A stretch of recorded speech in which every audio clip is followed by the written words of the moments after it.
सायसिंग मोवाशा वसावे राहणार पिमटी या एका व्यक्तीने पिमटी ते पिंपरापाणी पर्यंतचा सरकारी रस्ता, सार्वजनिक रस्ता दादागिरी करून, दमदाटी करून बंद केलेला आहे। लोखंडी कंपाऊंड बांधलेला आहे। त्यामुळे या गावातील रहिवाशांना येण्या जाण्यासाठी प्रचंड त्रास सहन करावा लागत आहे। म्हणून हा रस्ता या ग्रामस्थांसाठी खुला करण्यात यावा अशी मागणी आज आम्ही माननीय जिल्हाधिकारी नंदुरबार यांच्याकडे आमच्या बिरसा पैठण नंदुरबार संघटनेकडून केलेली आहे। सायसिंग वसावे या एका व्यक्तीने दमदाटी करून हा रस्ता गेल्या 4 वर्षापासून बंद केलेला असल्यामुळे या ग्रामस्थांना या रस्त्यावरून येता जाता येत नाही।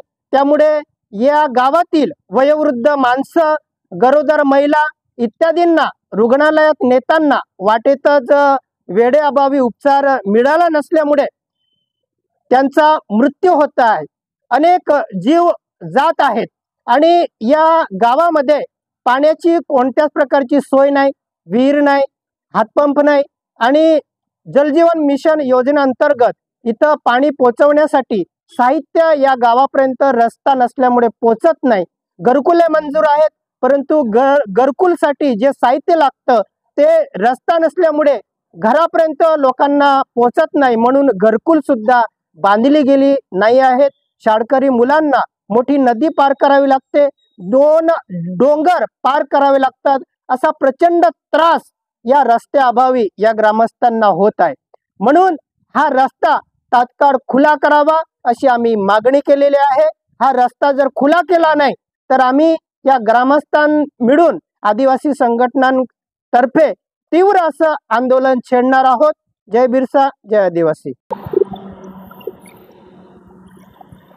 मी पिंपटी गावाचे ग्रामस्थ, वरखेडी ते पिंपटी या गावाचा रस्ता सायसिंग मोवाशा या शिक्षकाने 4 वर्षापूर्वीपासून रस्ता बंद करून तर रस्ता बंद ठेवल्याने आम्ही ग्रामसेवकने आम्हाला निवेदन दिलं। त्याच्यात लिखित भाषेने त्यांनी लिहून दिलं 4 महिना अंतर्गत या गावाचे मी जेवढे काही विकास असेल ते पूर्ण करेल असं त्यांनी ग्रामसेवक या साहेबांनी आम्हाला लिहून दिलं। पण ते काम 4 वर्ष झाले आजपर्यंत करून दिलं नाही।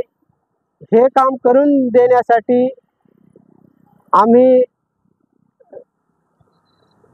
नंदुरबार जिल्हा अधिकारी यांना पत्र दिलं। सगळे पत्र देऊन परत आम्ही अजून एक पत्र देऊन हे काम पूर्ण करण्यासाठी आम्ही मागणी करतो आहे। हा रस्ता खुला करून द्यावा एवढं माझं बोलून मी शब्द संपवतो आहे।